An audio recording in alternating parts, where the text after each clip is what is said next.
Chegamos ao nosso último devocional, nessa série de devocionais voltadas para você que está namorando, noivo, que já casou e quer aprender princípios bíblicos cristãos para abençoar a sua casa, o seu relacionamento, quer saber o papel de uma mulher, de um homem. É para isso que nós fizemos todo esse conteúdo. Não se esqueça que esse conteúdo também está disponibilizado na forma de e-book, então você pode baixá-lo na descrição desse vídeo e você não deve continuar esse vídeo agora se você ainda não deixou o seu like nesse vídeo, não se inscreveu neste canal e não deixou o like nos outros vídeos. Ah, Kaique, eu não deixei like em vídeo nenhum. Então, irmão, rapidinho, não custa nada. Volta lá nos outros vídeos, deixa like em todos os vídeos na sequência e você nos ajuda a abençoar mais pessoas. Não se esqueça também que você pode enviar essa sequência de vídeos para um casal que você ama, que você quer ver bem, que você quer ver estruturado e segundo a palavra de Deus, né? Então eu espero que você aproveite, desfrute deste conteúdo e gaste tempo com o seu cônjuge, aprendendo mais, lendo as Escrituras e pautando todo o seu relacionamento sobre a palavra de Deus. Vamos lá? Jugo desigual. Esse é o tema de hoje. Hoje vamos falar sobre esse assunto que é um jargão até dentro do cristianismo, dentro das igrejas. Todo mundo fala sobre isso, jugo desigual. Este devocional em específico é para você que ainda não casou. Você não casou, então é para você. Ou você que casou com um descrente. E agora? O que eu faço? Agora já foi, casei, meu marido, minha esposa não é crente. O que eu faço, Kaique? Vamos entender sobre esse assunto à luz das Escrituras. Vamos lá. Primeira coisa, só uma pergunta introdutória para nós.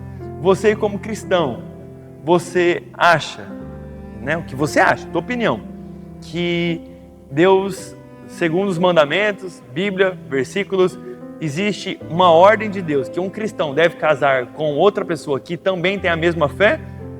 Você acha que isso é uma ordem? Você acha que isso é uma dica? Ou você acha que a Bíblia nem fala sobre isso? Qual é a sua opinião agora, antes de nós estudarmos sobre isso? A Bíblia não fala nada, não se importa? Ou a Bíblia fala que posso casar com pessoas de diferentes religiões? Ou ela diz para eu casar com alguém cristão? Ela me obriga ou não? Vamos lá, calma, vamos um por um. Vamos aprender algo antes de falar do nosso parceiro. Vamos aprender algo sobre nós. Nós que cremos em Jesus Cristo. 1 Pedro capítulo 1, versículo 4 diz o seguinte: por meio delas, Ele, Cristo, nos concedeu as suas preciosas e muito grandes promessas, para que por elas vocês se tornem coparticipantes da natureza divina, tendo escapado da corrupção das paixões que há no mundo. O que Pedro está falando aqui? Por que eu li esse versículo para você?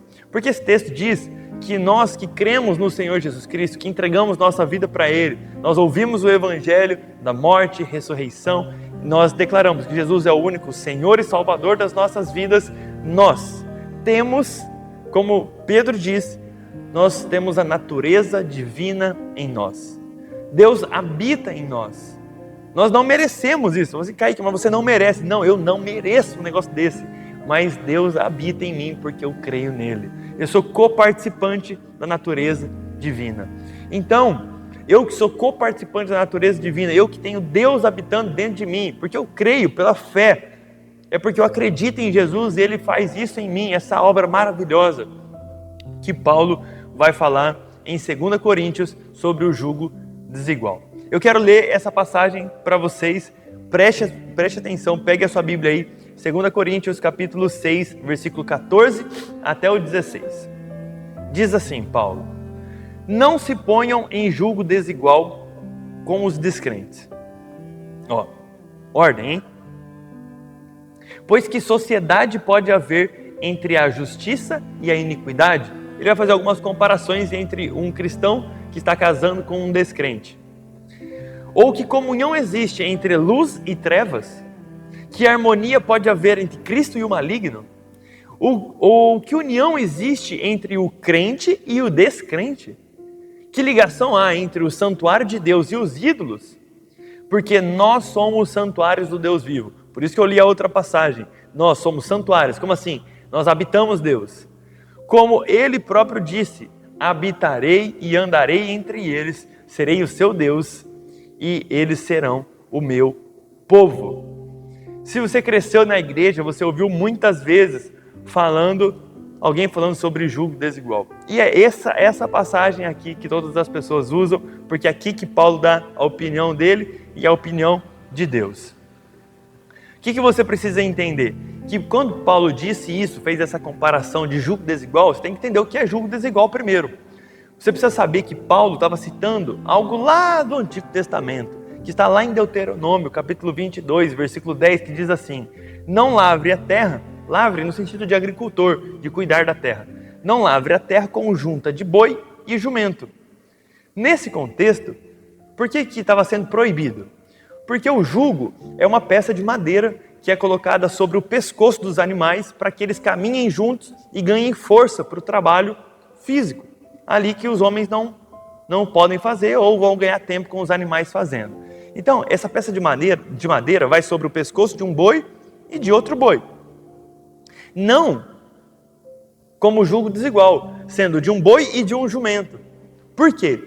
Porque são animais diferentes, de portes diferentes, de naturezas diferentes, que agem de uma maneira diferente. Então não faz sentido você unir dois animais de diferentes naturezas para um mesmo trabalho. Essa é a comparação que Paulo faz. Não existe razão de um crente se unir a um descrente. O crente é o santuário do Deus vivo. O descrente crê em outros deuses, em outros ídolos. Não adianta você colocar os dois e querer que os dois caminhem junto. Porque os princípios são diferentes, a natureza é diferente, os pensamentos, os valores, as metas são diferentes. Vai dar ruim. O boi era considerado um animal puro, o jumento impuro. Os judeus não deveriam nem ter esses animais para o trabalho deles. São diferentes. Então Paulo usa emprestado esse exemplo e fala sobre o casamento cristão. Aí talvez você diga para mim: poxa, Kaique, mas eu já entrei numa relação.